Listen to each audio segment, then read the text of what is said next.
Antonin Kess, bonjour. Maurice Yagua, bonjour. Amis téléspectateurs, internautes, bonjour. Adrien Tchomakou, bonjour. Bonjour Maurice Yagua, bonjour à toutes et à tous. Ce matin, oui, j'ai parcouru rapidement les 6 quotidiens sélectionnés. Nous allons démarrer par un sujet préoccupant.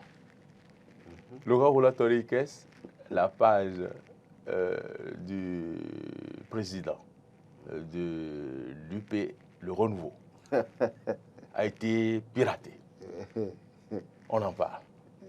On en parle. Je me rappelle qu'il y a quelques semaines, vous m'avez montré la page du président Joseph Djogbenou, du professeur Joseph Djogbenou, et nous avions vu une vidéo, un film expressif sur sa une et sur sa page, et on s'est demandé est-ce que c'est lui-même qui avait publié ce film.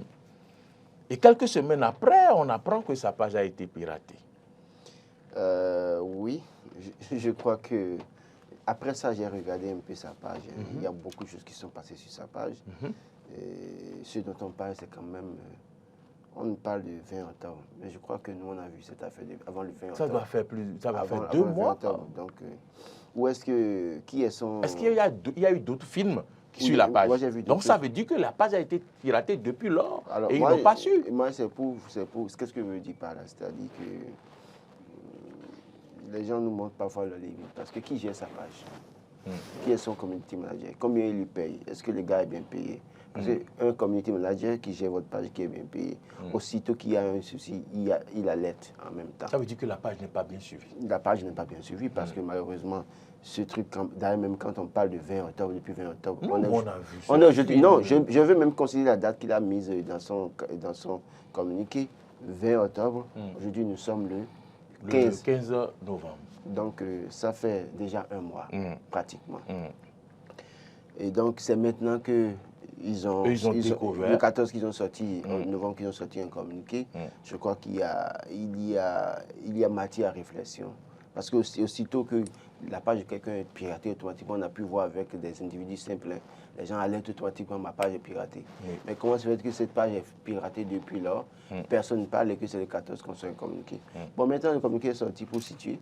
Parce que vous l'avez si bien dit, le premier film que j'ai vu, en tout cas, la séquence du premier film que j'ai vu sur la page est assez, la séquence est assez expressive. Qui parlait du pouvoir, je crois. Pas pouvoir, en fait, quelqu'un qui est arrivé à dompter un requin, je crois, quelque chose comme ça. Oui, un requin, oui. Et que malgré tout ce que le requin faisait, c'est que cet individu a réussi à dompter le requin. C'était assez expressif pour moi. Et je me suis posé une question. Après, je suis retourné sur la page, j'ai vu une autre vidéo encore. Et j'ai vu encore une autre vidéo assez expressive également encore. Et parce qu'il y avait un grand animal qui devait bouffer les gens. Et puis après, finalement, quelqu'un luttait jusqu'à... Ils ont réussi à tuer l'animal. Donc, c'est des choses qui, en fait, étaient assez... expressive. Et donc, pourquoi avoir attendu tout ce temps pour nous sortir un communiqué le 14 novembre? Ils ne le savaient pas, peut-être. C'est pourquoi je dis qui gère sa page. C'est pourquoi j'insiste là-dessus. Qui gère sa page? Quand on vient à un niveau donné, on a une équipe de communication qui suit votre page. Et cette équipe a la responsabilité de suivre tout ce qui se passe. Et dès qu'il y a un problème, l'équipe en même temps alerte sur le danger. Mais quand on voit que si je considère la date du 20 jusqu'à aujourd'hui, que c'est maintenant qu'on sort un communiqué 14 novembre pour venir situer, pour dire que le compte a été piraté, je crois que le professeur Joël Djogbenou a failli. Et s'il a vraiment une équipe de communication qui gère sa page, l'équipe aussi a failli. Et la première chose à faire, c'est de balayer tous ceux-là qui gèrent sa communication. Moi, je pense que si réellement le communiqué là vient situer les choses pour dire clairement ce qui s'est passé, première chose à faire, tous ceux qui sont dans sa cellule de communication sont à balayer, sans état d'âme. Ils sont tous à balayer parce que moi, je gère pratiquement 40 pages. Et tous les jours, je suis les pages. Je suis pratiquement 40 pages. Quand je prends un message que je vais envoyer, j'envoie ça dans au moins 70 groupes. Et je gère au moins 40 pages. Et ces pages-là, je les suis au quotidien. Dès lors qu'il y a un problème, automatiquement, je sais comment m'y prendre pour stopper. Mais on dit professeur Joseph Djogbenou, président du parti Union Politique de Renouveau. Et le truc est piraté depuis, vous ne parlez pas. Avec des films, des séquences comme ça. Et c'est un 14 que vous sortez. Oui, faisons foi à ce communiqué, faisons foi à ce qu'ils ont dit dans le communiqué. Mais je crois que si ce qu'il dit, c'est réellement ce qui se passe, première chose, toute l'équipe de communication est à balayer. Et encore plus, l'équipe de communication de l'UP Le Renouveau. Parce que c'est là aussi le problème. Parce que c'est quelque part, l'équipe de communication de l'UP Le Renouveau a un droit, doit avoir un regard assez rigoureux aussi sur toutes les activités du président du parti. Et si, sur la part du président du parti, il y a ces choses-là, et qu'aucun membre de la cellule de communication de l'UP, Le Renouveau, n'a pu constater pour alerter, pour dire arrêtons en même temps, sortons un communiqué en même temps, et que c'est pratiquement un mois après qu'on sort un communiqué, ceux-là aussi sont à balayer. En tout cas, ils sont à balayer purement et simplement parce qu'ils n'ont pas été vigilants. Pas vigilants, ils n'ont pas été proactifs. Ils n'ont pas été, ils ne sont pas compétents. Excusez, vous pouvez vous fâcher. Hein. Bon, on le dit, moi je le dis, je continue. Parce qu'en réalité, c'est assez criard. Cela suppose que demain, quelqu'un peut faire une bêtise sur la part du président. Oui. Et ça va passer. Et ce jour-là, on était très surpris quand même. Quel message le président voulait passer?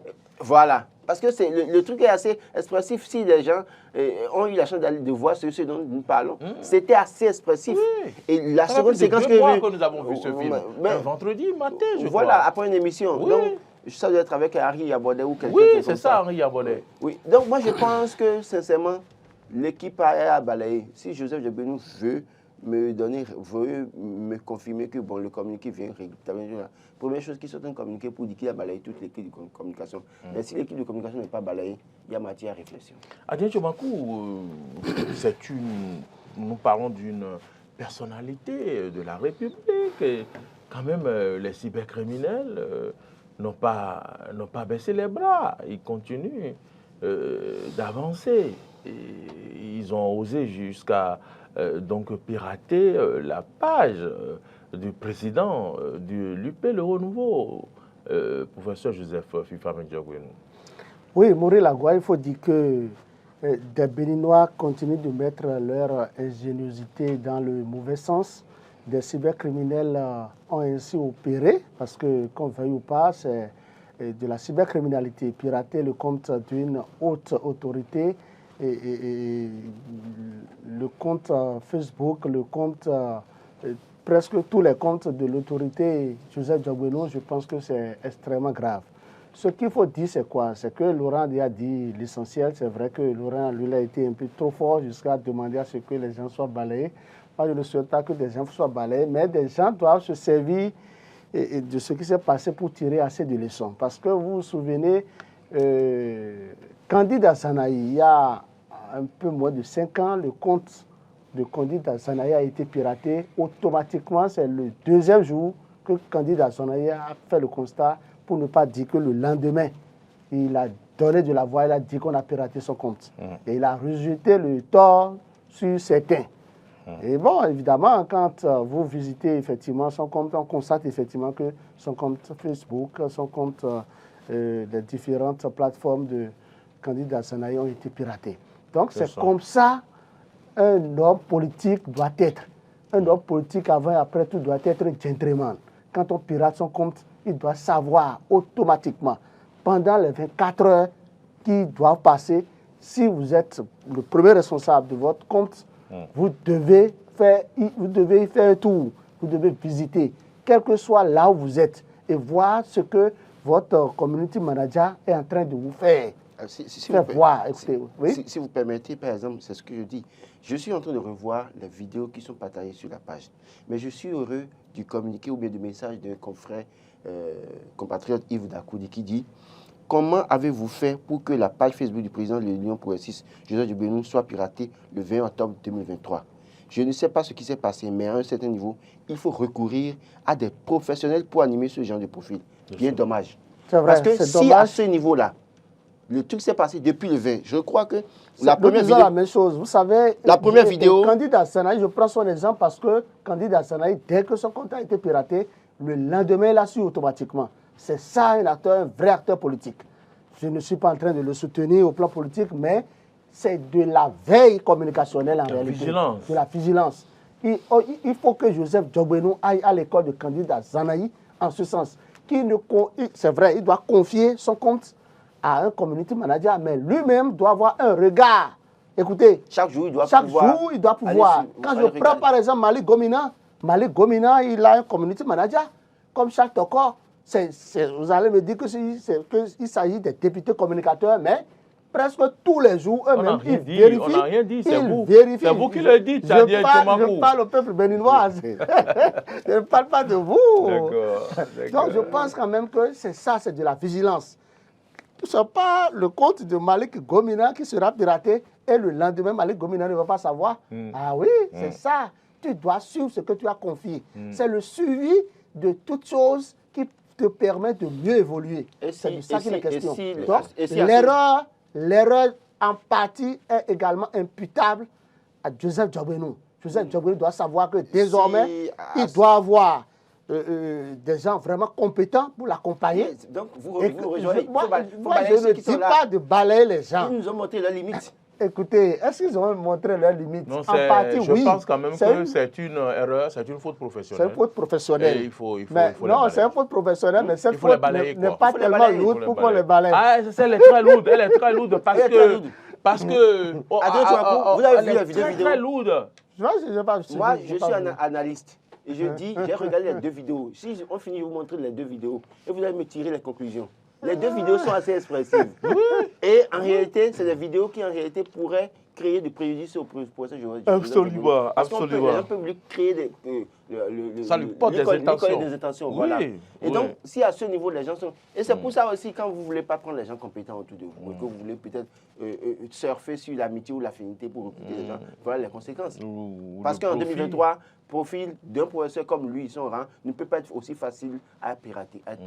À la une du quotidien matinal, les syndicats...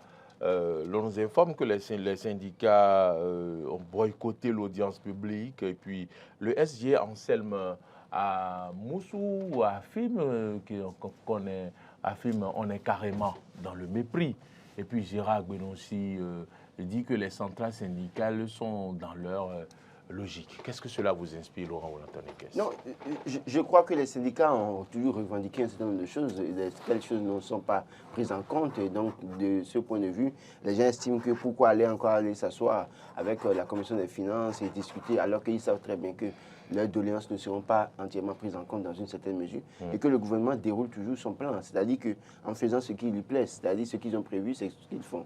Donc, les gens, si à un moment donné, ils ont déjà subi ça une fois, deux fois, à quoi bon continuer à aller perdre le temps? Je crois que dans le pays, beaucoup de personnes, à bien des niveaux, sont préparées peut-être psychologiquement à subir maintenant ce qu'on va leur présenter dans une certaine mesure pour dire, si vous amenez quelque chose, nous prenons. Si vous n'amenez pas, on va s'adapter à la situation. Et donc, c'est la réalité que vivent les centrales syndicales aujourd'hui. Et donc, c'est pour ça qu'ils décident de ne plus aller s'asseoir.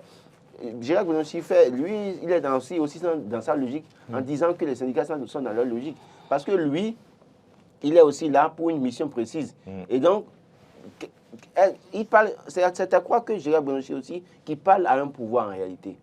Il tient son autorité de quelqu'un. Et dès lors que eux-mêmes n'ont pas l'autorisation de cette personne en griffe pour arranger les choses pour les syndicats, c'est que les syndicats viendront discuter avec eux, mais ça ne donnera aucune suite. Ce que je veux dire, c'est que les députés de la mouvance présidentielle, que le pouvoir en place aussi, que chacun d'eux comprenne en réalité qu'il faut tenir compte des sensibilités, de toutes les sensibilités. Il faut écouter les travailleurs à tous les niveaux. Il faut écouter les différentes couches de la société et prendre en compte leurs doléances dans une certaine mesure, parce qu'à l'allure où vont les choses, ce n'est pas bien.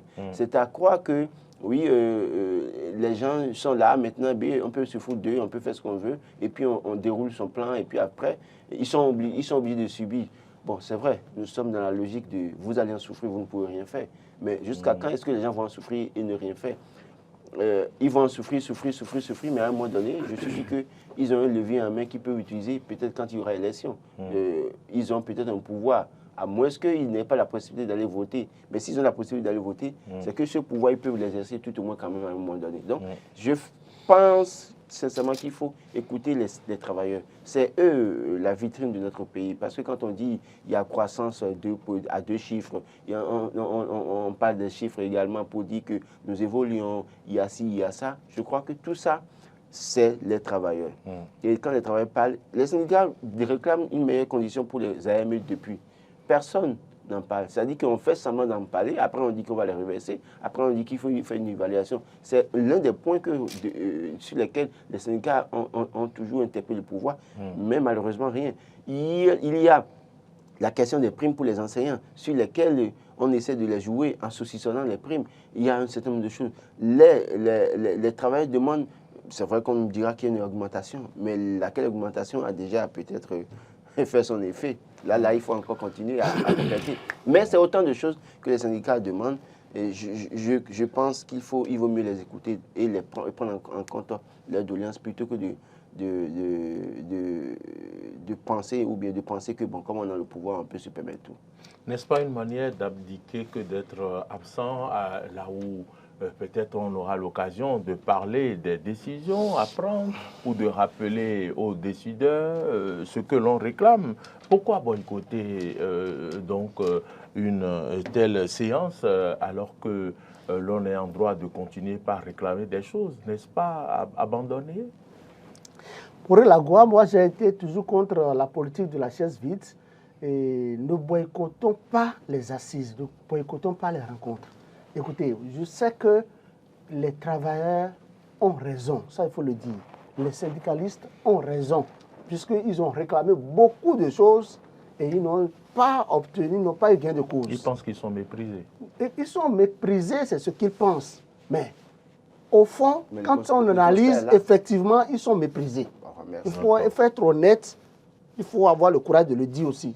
Voilà. Si on analyse le fond du dossier, les travailleurs, les syndicalistes sont méprisés. Écoutez, c'est pour ça quand je lis même ce que... Doivent-ils faire la politique de la chaise vide? Non, c'est ça, je dis, ils ne doivent en aucun cas faire la politique de la chaise vide. Pas du tout. Même s'ils sont méprisés, ils n'ont qu'à aller s'asseoir. Ils n'ont qu'à aller présenter ce qu'ils ont. Ils n'ont qu'à aller discuter, parler. Ils n'ont qu'à aller écouter. Ils n'ont qu'à aller défendre leur projet, défendre ce qu'ils ont à faire. Écoutez, je vous donne des exemples terre à terre. Aujourd'hui, nous sommes mercredi. Depuis le lundi, prenez votre caméra quand on va quitter ici, allez au CNHU de Cotonou.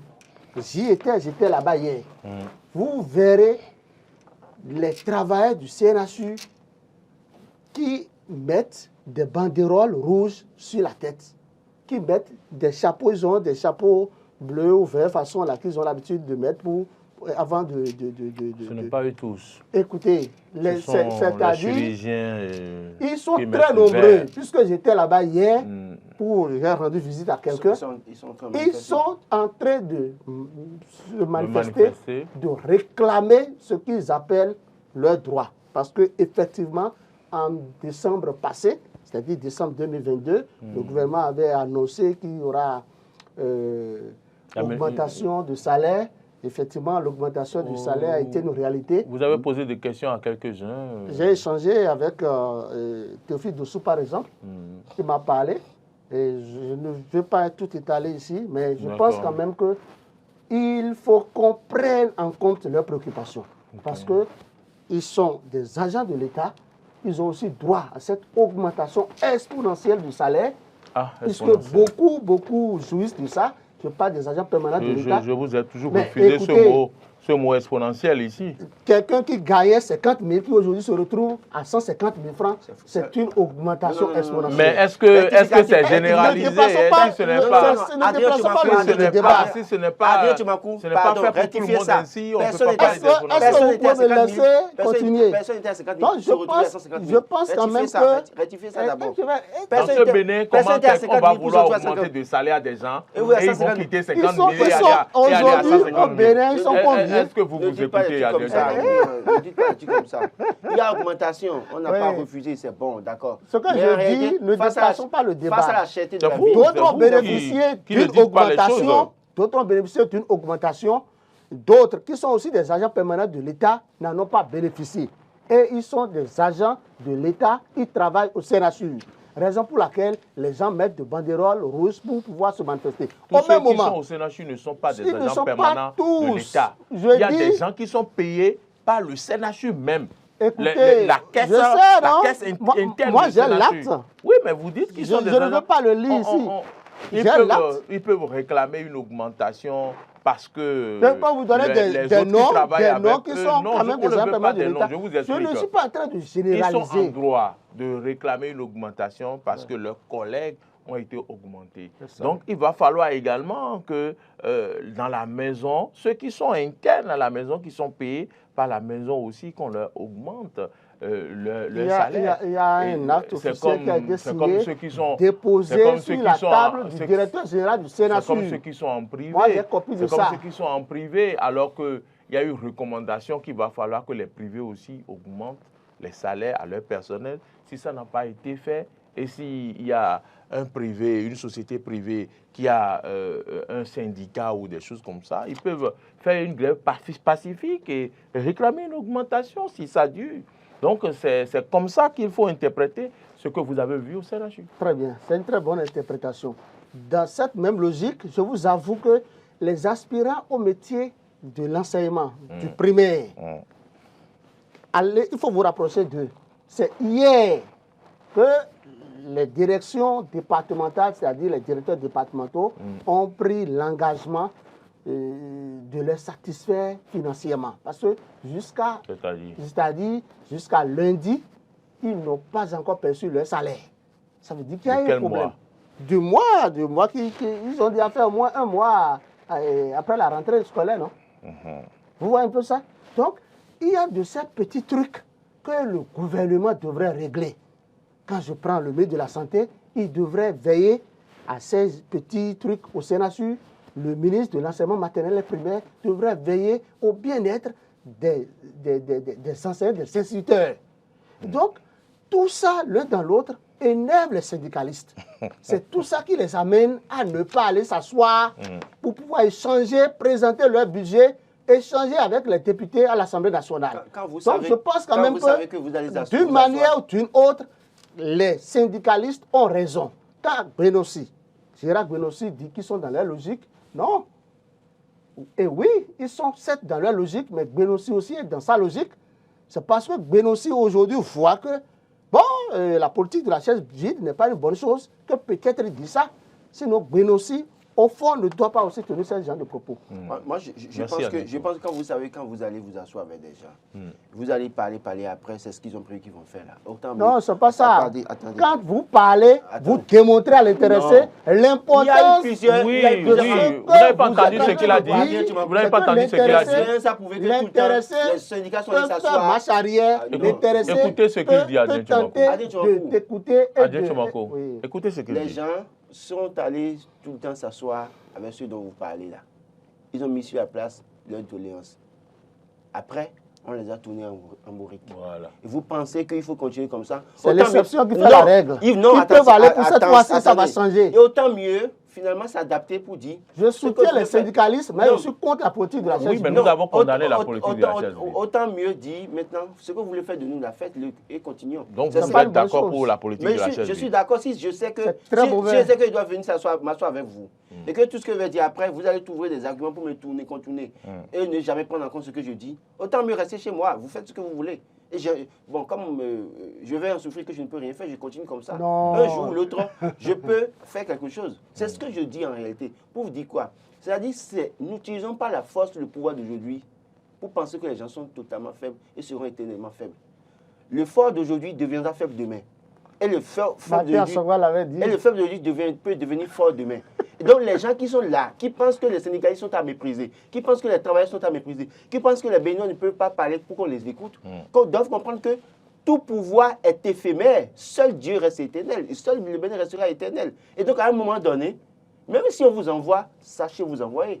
Et puis l'autre sujet qui me préoccupe, Adrien Tchomako, Laurent Roland-Tonnet, c'est le potentiel qui écrit que Ricati perd la confiance de Talon alors que il a été nommé directeur de l'alimentation et de la nutrition et qu'on a nommé une autre personne à sa place. Si l'on a besoin de l'individu à un autre poste et qu'on le nomme, ça ne veut pas dire qu'on perd sa confiance. Est-ce que quand il perd la confiance de Talon, c'est l'homme des réformes de Talon. On l'a vu à la NAT, on l'a vu à la douane. il a été toujours intérimaire là. Et moi, je me suis déjà prononcé sur la question hier pour dire pourquoi est-ce que là, maintenant, on nomme Dame Zanovi, Hassan Adidjatou, DG intérimaire, alors qu'il y a bien des compétences dans ce pays. Pourquoi continuons-nous à nommer des intérimaires? Elle a aussi une compétence. Non. Pourquoi continuons-nous à nommer des intérimaires à la douane? Qu'est-ce qui bloque le fait de nous confirmer un DG enfin? Ça fait des années, pour ne pas dire des mois ou des années. Mais vous n'avez pas compris que le système est en place, nomme des intérimaires. Pardon. Et c'est ce que je dis. C'est un système Non. En réalité, qui utilise le système d'intérimaire, la méthode d'intérimaire. L'intérim, quand l'intérim est assuré, celui qui est intérimaire cherche à tout faire pour plaire à ses chefs pour être confirmé. Par contre, le confirmé est responsable. Mais dans une certaine mesure, c'est que le fait de continuer à nommer... Et je l'ai dit hier, je le dis encore ce matin. Les formations UP et le renouveau BR, finalement, ces formations ne servent à rien. C'est mon avis. Pourquoi? Ils peuvent être choqués. Pourquoi? Parce qu'autant de personnes qui soutiennent Patrice Talon, on n'a vu personne dans ces deux formations politiques pour nommer à ces postes de responsabilité, on nomme toujours des intérimaires. Une dame qui est déjà directrice adjointe de cabinet, donc elle a des responsabilités là-bas. Et on continue de nommer intérimaire. On a mis comment vous appelez? Elle cumule, hein? Oui, elle cumule. On a nommé Renkati intérimaire à la douane et pourtant il avait encore d'autres responsabilités ailleurs. On a vu avec Cyril Goubedi dans ce pays. Lui seul cumulait au moins pratiquement 3 choses à la fois. Quand même! Donc il n'y a plus de compétences dans ce pays. Si c'est parce qu'on critique le fait qu'on amène des expatriés, amenez-nous alors un expatrié pour qu'on sache qu'on a confirmé quelqu'un. Et c'est à celui-là, le peuple du Bénin demandera des comptes plus tard. Parce que l'intérimaire, en réalité, on ne lui demandera pas de compte, on demandera des comptes à celui dont il tient son autorité, qui est le ministre des Finances. Et en son temps, les Béninois vont demander les comptes au ministre des Finances. Je crois qu'il est temps maintenant qu'on confirme un DG à la tête de la douane, pour qu'on sache clairement qui travaille et qu'est-ce qui se passe. Plutôt que de continuer à nommer des intérimaires et avec des cumuls de postes, ce n'est pas bien. Il y a bien d'autres Béninois compétents dans le pays. Et l'UP, le renouveau peut en trouver. Le BR peut en trouver. Et s'il ne peut pas trouver dans ces deux formations, l'UDBN aussi peut en trouver. Il peut aller vers l'UDBN et le Moël Bénin, des formations qui les soutiennent. Je crois que c'est très important. Allez, je m'en fous.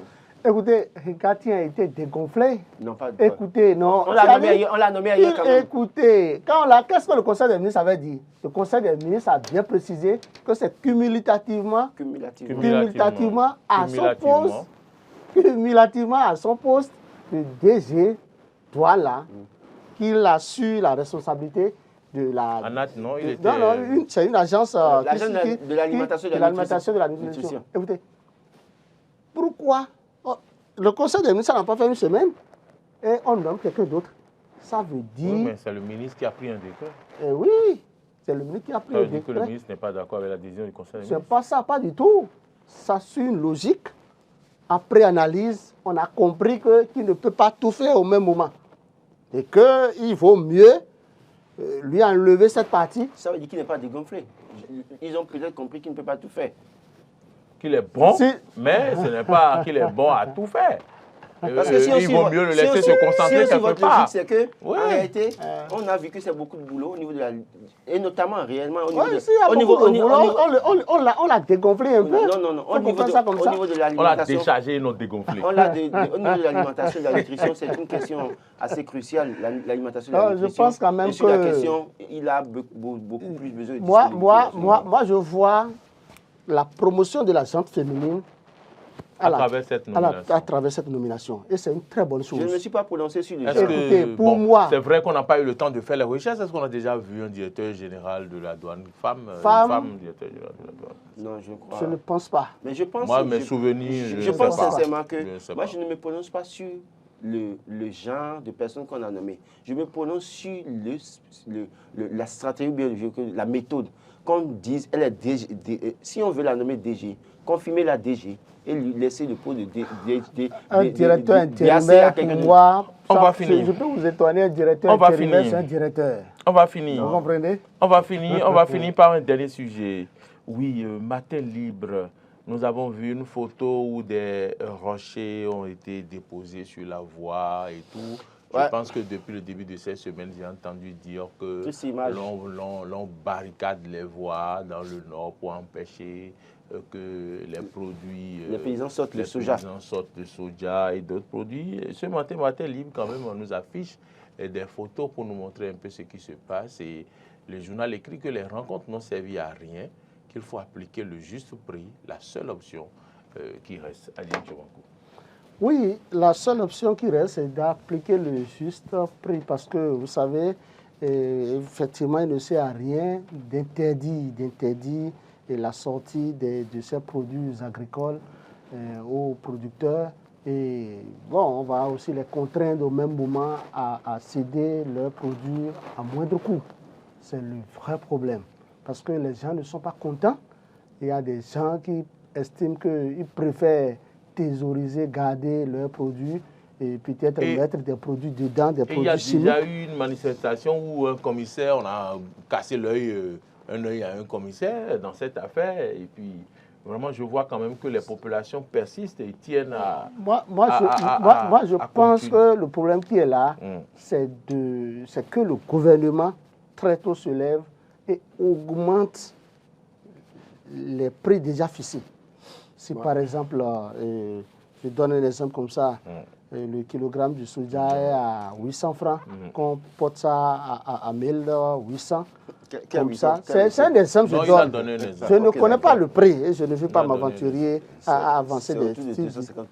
Donc si c'est 250, 300, qu'on ramène ça à 500 ou bien 800, ça va aider les producteurs. C'est très important parce que vous savez, quand les gens mettent tout en œuvre pour sortir frauduleusement leurs produits, ils vont de l'autre côté de la frontière, c'est qu'ils vendent ça à plus du double. Qu'est-ce que vous appelez sortie frauduleuse? Ce qui est interdit. Quand ce qui est interdit, vous réussissez à faire ce qui est interdit, ça veut dire qu'il y a fraude. Il y a une sorte d'injustice dans ce pays. Non, ne regardons pas les choses comme ça. On va regarder comme ça. Parce que quand les gens veulent faire du coton, sont subventionnés dans une certaine mesure. Quand les gens veulent faire du soja, ils ne sont pas subventionnés. Ils vont acheter même parfois pour acheter le sac d'engrais. On vous dit que chaque paysan a un certain nombre de sacs d'engrais à ne pas dépasser. D'accord? Allez bien demander. J'ai discuté au moins avec un paysan de Glasgow et un autre du Nord Bénin. Les gens produisent avec les méthodes archaïques, finissent leur production, moissonnent, et le gouvernement sort de nulle part pour fixer un prix. Pendant qu'ils ont vendu le truc à 45 000 l'année passée, vous venez fixer le prix à 27 000 maintenant. Et dans les 27 000 que les gens doivent vendre, c'est qu'ils doivent pouvoir aussi payer une taxe de 2 000 francs dans les 27 000. Et les 27 000, quand ils finissent de vendre, il faut peut-être attendre une semaine, 2 semaines avant d'être payé. Dans le même temps, une autre équipe parlait sur le terrain, leur demande de vendre cash à 23 000 francs le sac. C'est des choses qui se passent sur le terrain. On nous dit que la pollution sera utilisée à Golo-Djibé, sachant très bien qu'à Golo-Djibé ne peut pas utiliser toute la pollution dont on parle. Parce qu'à un moment donné, les gens délaissaient une certaine production pour aller vers le soja.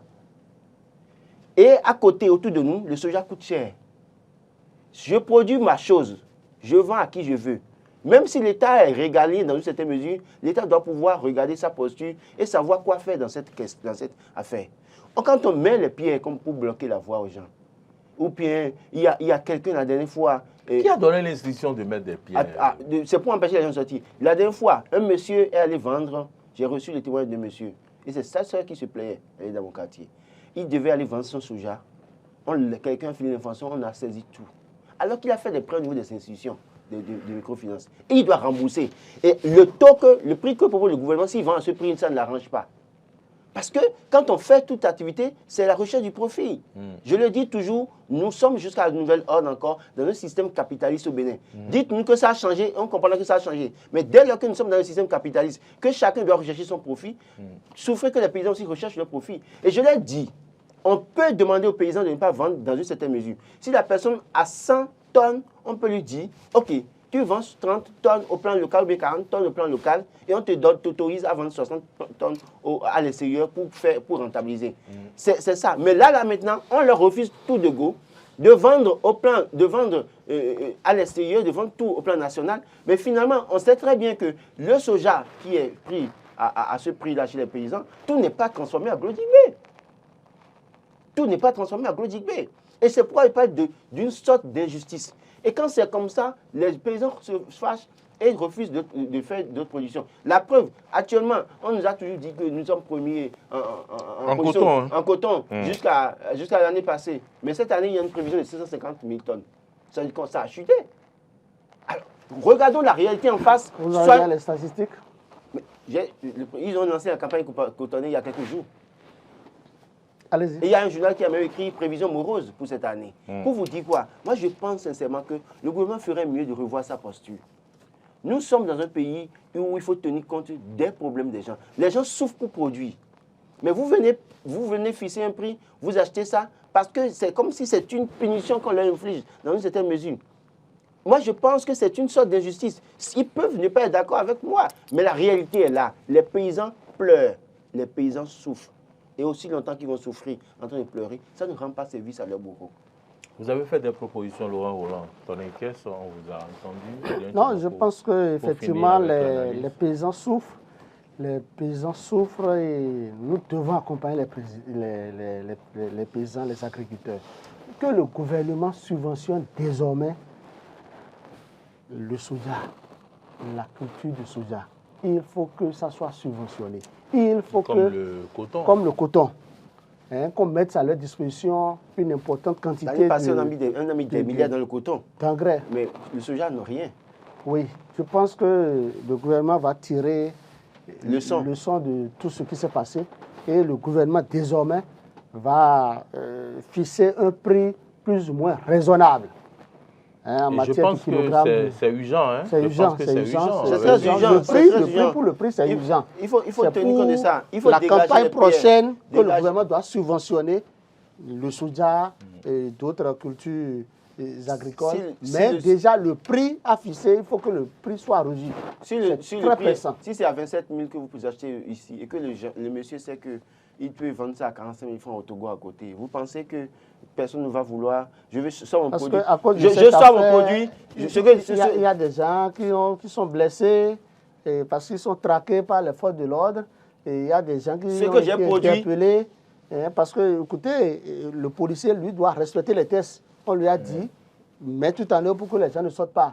Le policier va faire son travail. Ce que j'ai produit avec mes moyens, je sors ça pour chercher un profit. Un marché, on me dit que je sortis frauduleuse. De quoi parlons-nous? J'ai produit, vous ne m'avez pas subventionné, vous ne m'avez pas accompagné. Je sors ça pour chercher mon profit, chercher un bon marché où je vais vendre pour gagner beaucoup, alors que j'ai fait des prêts à rembourser et vous me dites sortie frauduleuse.